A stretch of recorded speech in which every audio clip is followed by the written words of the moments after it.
Il y en a qui commencent la journée avec un café, d'autres en courant partout, mais peu avec un vrai but.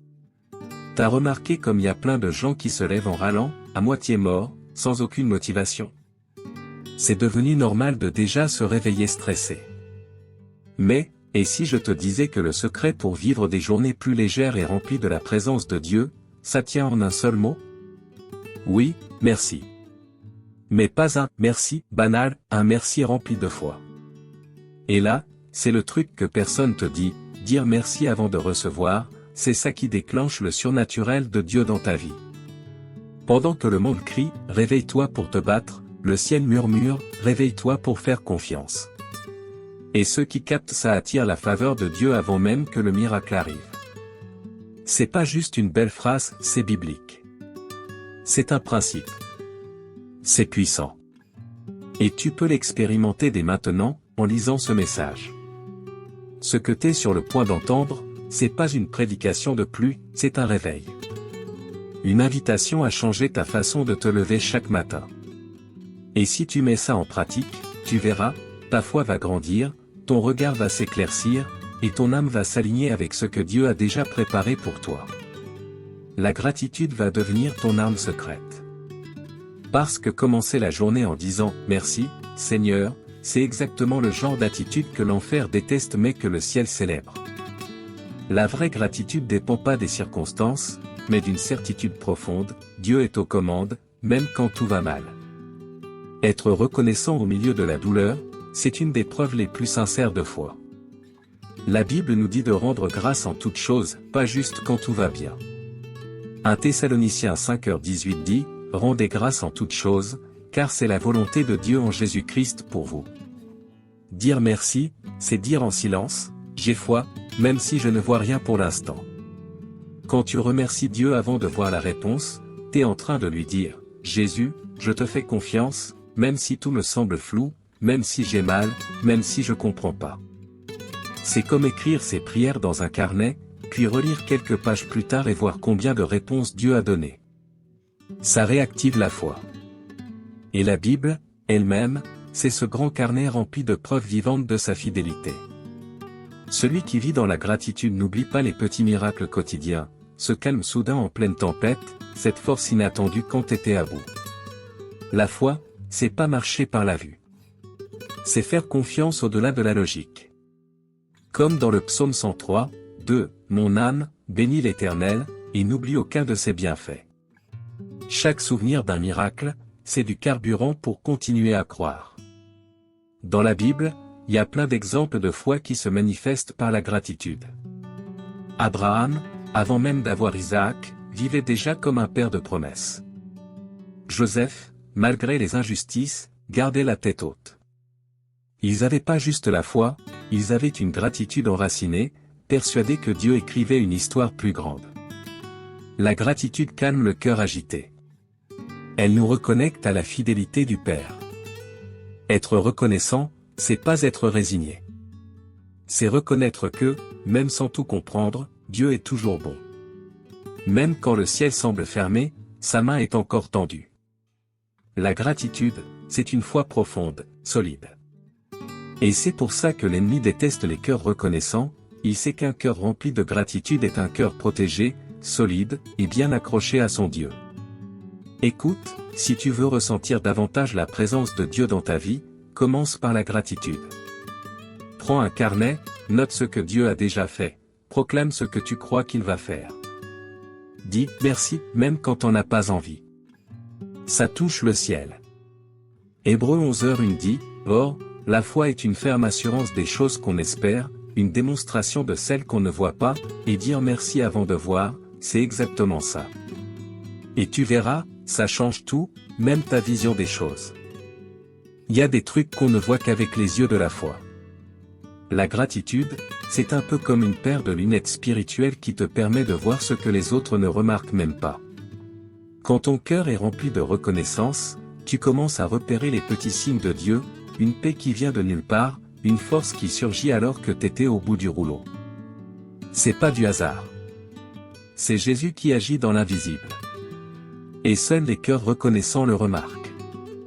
Tu te souviens du roi Jéhu? Quand il a été oint roi, il n'avait aucune idée de ce que ça allait déclencher.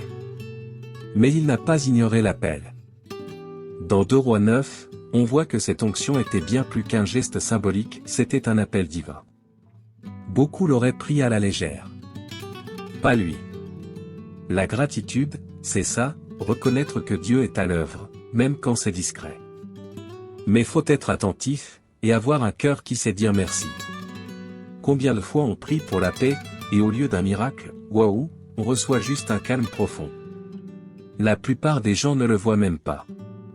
Mais celui qui est reconnaissant comprend que Dieu a répondu. Il n'attend pas un feu d'artifice pour croire. Il reconnaît la main de Dieu dans un câlin, une parole, un détour qui te sauve d'un danger. La Bible est remplie de ces petits signes, et c'est la foi qui t'aide à les capter. Nous marchons par la foi, non par la vue, 2 Corinthiens 5:7. La gratitude, elle éveille aussi le discernement. Elle te permet de voir au-delà des apparences. Quand tu dis merci, même dans la galère, t'es en train de dire, Seigneur, je sais que ton plan dépasse ce que je comprends maintenant. Et là, tu commences à capter que certaines pertes étaient en fait des protections. Que ces portes fermées t'ont évité des pièges. Mais ça, tu ne le vois que si ton cœur est connecté à Dieu. Voilà pourquoi, quand on commence à remercier, on commence aussi à mieux voir. La gratitude, c'est pas juste un joli sentiment, c'est une posture spirituelle qui aiguise ta vision. Plus tu remercies, plus tu discernes. Éphésiens 1h18 dit, que Dieu éclaire les yeux de votre cœur. Et ça commence quand tu fermes la bouche à la plainte et que tu ouvres ton cœur à l'action discrète de Dieu. Alors si en ce moment tout te paraît flou, tente un truc, arrête-toi 1 minute, respire un bon coup et dis « Merci Seigneur ». Remercie pour ce qui est évident, et pour ce qui ne l'est pas encore. Tu vas commencer à voir ce que t'avais jamais remarqué. Tu vas reconnaître la main de Dieu là où tu ne voyais que du chaos. La gratitude active les yeux de la foi. Et crois-moi, avec la foi, ta vision du monde change complètement. Il y en a qui reçoivent la bénédiction et s'en vont comme si de rien n'était. Et il y a ceux qui reviennent. Et ceux-là, ils sont transformés. C'est exactement ce qui s'est passé avec les 10 lépreux guéris par Jésus. Ils ont tous été guéris physiquement, mais l'un seul est revenu dire merci, et lui, il a reçu plus que les autres. Dans Luc 17, 17-19, Jésus dit, « Les 10 n'ont-ils pas été guéris? Et les 9 autres, où sont-ils » Et à celui qui est revenu, Jésus a dit, « Lève-toi, ta foi t'a sauvé. » Les autres sont partis avec la peau propre. Lui, il est reparti avec l'âme purifiée. Ça montre bien que Jésus veut pas juste régler nos soucis. Il veut nous transformer de l'intérieur. La gratitude, elle touche des profondeurs qu'on n'imagine même pas. La Bible nous apprend que le cœur qui reconnaît les faveurs de Dieu est prêt à en recevoir encore plus. Dieu donne davantage à ceux qui savent apprécier. La vraie transformation commence quand on réalise que Dieu n'est pas juste une solution de secours, mais une présence constante. Celui qui est reconnaissant ne traite pas Jésus comme un distributeur de miracles, mais comme le sauveur de sa vie tout entière. Et ce genre de foi-là, elle grandit, elle devient mature. Elle porte du fruit. Comme dans Jean 15h5, celui qui demeure en moi et en qui je demeure porte beaucoup de fruits. Et il y a un détail qui tue, le lépreux qui est revenu, c'était un Samaritain. Un étranger. Comme pour dire, peu importe d'où tu viens, peu importe ton passé, si t'as un cœur sincère, Jésus va t'honorer. Il se fiche des statuts religieux. Ce qu'il veut, c'est un cœur brisé et reconnaissant. Et la gratitude, c'est l'un des plus grands signes d'un cœur brisé devant Dieu. Regarde David, l'homme selon le cœur de Dieu, toujours en adoration, même dans les creux. Ce principe est fort, dire merci, c'est une marque de maturité spirituelle. C'est dire, Jésus, je t'aime pas juste pour ce que tu fais, mais pour qui tu es. Et ça change tout. Tu passes de la plainte à la louange. Et c'est là que le Saint-Esprit agit avec puissance. Il transforme, il guérit, il éclaire. Il prend la place dans un cœur qui a compris que la gratitude, c'est une clé du royaume. Si tu sens que ta foi est devenue mécanique, tiède, superficielle, alors c'est peut-être la gratitude qui te manque. Commence dès aujourd'hui à reconnaître la main de Dieu dans les choses simples. Dis « merci » avec sincérité, même pour les prières encore sans réponse.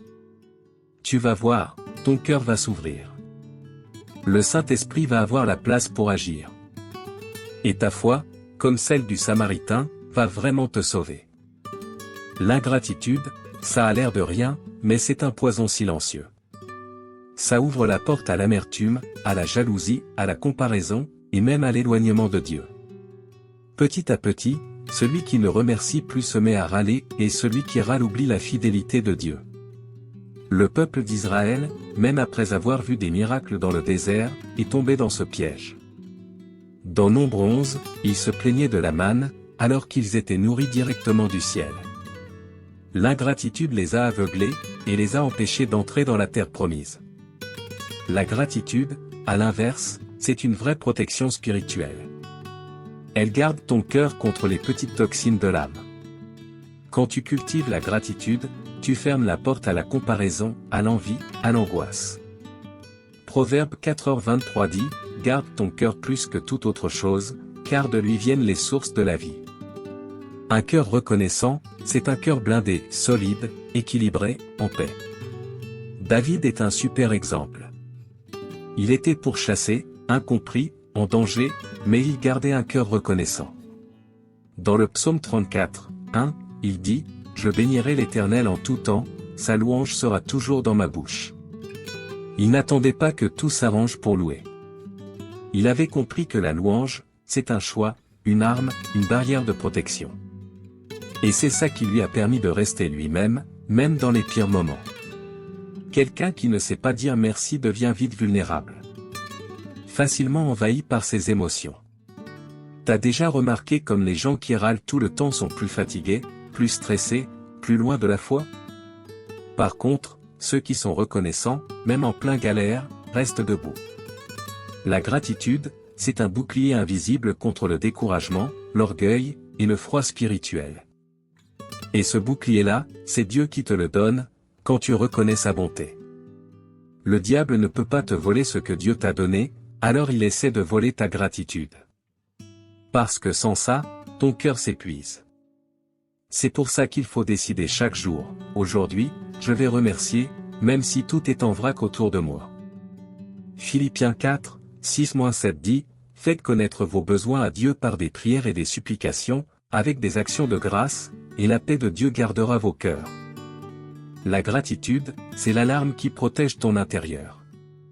Si tu te sens attaqué par des pensées lourdes, du découragement, de la jalousie, ne te bats pas juste avec ta volonté. Active la gratitude. Choisis de louer, même les larmes aux yeux. Dis « merci » comme un acte de guerre. Dieu voit ce geste et il l'honorait. Et quand ton cœur est ancré en lui, rien ne te renverse. Rien ne peut t'éloigner de sa volonté. Il y a une puissance énorme dans le fait de louer avant de voir le miracle. La gratitude ne reste pas les bras croisés en attendant la victoire, elle agit avant. Dans 2 Chroniques 20, quand Josaphat et son peuple sont encerclés par les ennemis, ils ne paniquent pas. Tu sais ce qu'ils font? Ils placent les musiciens devant l'armée, chantant « Louez l'Éternel, car sa bonté dure éternellement » 2 Chroniques 20h21. Et dans cette ambiance de foi et de louange, Dieu leur donne la victoire. Ça nous montre que Dieu répond à la gratitude. Là où il y a des cœurs sincères qui louent, sa présence descend. Il habite au milieu des louanges de son peuple, psaume 22h3. La gratitude, c'est comme une invitation sacrée. Même quand t'as rien en main, même quand t'as pas encore la réponse, quand tu dis « Merci Seigneur », le ciel s'ouvre. La foi plaît à Dieu, mais la gratitude, elle l'attire. Et quand il arrive, plus rien ne reste pareil. Un autre exemple, Corneille, ce centurion romain. Dans Acte 10, on lit qu'il était pieux, généreux, et qu'il priait régulièrement. Ses prières et ses dons sont montés comme une offrande devant Dieu. Et là, Dieu lui envoie un ange avec une révélation puissante. C'est clair, une vie de gratitude sincère attire des choses que même les plus grands efforts humains ne peuvent pas produire. Quand t'as un cœur humble et reconnaissant, Dieu se manifeste. Quand la gratitude devient ton style de vie, la présence de Dieu devient ton quotidien. Ton âme devient sensible. Tes yeux spirituels s'ouvrent. Les miracles qui étaient bloqués se débloquent. Parce que Dieu agit là où il y a de l'honneur et de la reconnaissance. C'est pas de la flatterie, c'est une vraie relation. C'est dire, même si rien ne change, tu restes bon. Et crois-moi, cette posture touche le cœur de Dieu. Il y en a qui attendent des gros miracles pour dire merci. Mais la clé, c'est de remercier avant. Avant la guérison, avant la promotion, avant la réponse. La gratitude dépend pas de ce que tu vois, mais de ce que tu crois. Et quand tu fais ça, l'atmosphère change. Ton espace se remplit de paix. Ton cœur s'aligne avec le ciel. Et sa présence, qui est tout ce dont tu as besoin, t'envahit. Alors aujourd'hui, même si t'as pas encore les réponses, loue Dieu. Chante dans la voiture, remercie dans la queue au supermarché, adore en silence dans ta chambre. Fais de la gratitude une habitude et tu verras la présence de Dieu t'entourer de manière surnaturelle. Comme dit le psaume 104, entrez dans ses portes avec reconnaissance, dans ses parvis avec louange. C'est par là qu'on entre dans le cœur de Dieu. Maintenant que tu as reçu cette parole qui nourrit l'âme, garde-la pas pour toi. Il y a sûrement quelqu'un autour de toi qui a besoin d'entendre exactement ça pour se relever, respirer à fond, et recommencer à marcher avec foi. Partager la parole, c'est aussi un acte de gratitude, c'est dire, Dieu m'a parlé, je peux pas garder ça pour moi. Alors si ce message a touché ton cœur, allumé quelque chose en toi, ne le laisse pas s'éteindre. Abonne-toi tout de suite à cette chaîne pour continuer à recevoir des messages qui renforcent ta foi et t'aident à te rapprocher de Jésus chaque jour. Active la cloche pour rien rater, et si tu peux, envoie cette vidéo à quelqu'un que t'aimes. Ce geste simple peut complètement changer la journée, voire la vie de quelqu'un. Et prends quelques secondes pour écrire en commentaire ce qui t'a le plus parlé. Ton témoignage peut raviver la foi de quelqu'un d'autre aussi. Seigneur mon Dieu, ce matin je me tiens devant toi avec un cœur ouvert. Merci pour ta bonté et ton amour qui me portent chaque jour. Même quand je ne te vois pas, tu agis dans les coulisses de ma vie. Je te remercie pour les victoires et pour les épreuves, parce que je sais que tout finit par servir ton plan. Ta fidélité est plus grande que mes peurs. Je choisis de te faire confiance, même quand je ne comprends rien. Jésus, enseigne-moi à avoir un cœur reconnaissant, même dans les saisons compliquées. Enlève de moi toute plainte déguisée, tout murmure intérieur, et remplis-moi d'un esprit de louange. Je veux t'adorer avec sincérité, comme David le faisait, comme les disciples ont appris à le faire même dans la douleur. Que ma gratitude repose pas sur ce que j'ai, mais sur qui tu es. Tu es tout pour moi. Saint-Esprit, active en moi les yeux de la foi. Aide-moi à reconnaître la main de Dieu dans les petits détails, dans les moments de silence, dans les réponses discrètes. Je veux capter les miracles cachés, sentir les touches invisibles, voir les protections silencieuses. Ne me laisse jamais devenir aveugle à ton agir. La gratitude me connecte à toi et je veux garder ce lien plus que tout. Père, je te prie aussi pour que toute graine d'ingratitude plantée dans mon cœur par l'ennemi soit arrachée. Je détruis, au nom de Jésus, toute racine d'amertume, toute jalousie, toute comparaison toxique. Je déclare que mon cœur est une terre fertile pour ta parole. Que ma bouche déborde de louanges et que mes pensées soient en accord avec ta vérité. Tu es mon bouclier et mon refuge. Et enfin, Seigneur, fais de ma vie un témoignage de foi vivante et de gratitude constante. Je veux me réveiller chaque jour en disant « Merci », même quand les luttes sont encore là, parce que je sais que tu es avec moi. Que ta présence m'accompagne et me transforme de l'intérieur. Je te confie ce jour entre tes mains. Qu'il soit rempli de paix, de victoire, et d'une vraie connexion avec toi. Au nom de Jésus, Amen. Et toi, dis-moi en commentaire, quelle partie de ce message t'a le plus touché? Téléphone mobile avec flèche droite, partage cette vidéo avec quelqu'un qui a besoin de l'entendre aujourd'hui. Cloche, abonne-toi à la chaîne et active la cloche pour recevoir une parole fraîche chaque matin. Cœur jaune, ensemble, on va répandre la foi, l'espérance, et surtout, la gratitude. Tu fais partie de ce mouvement.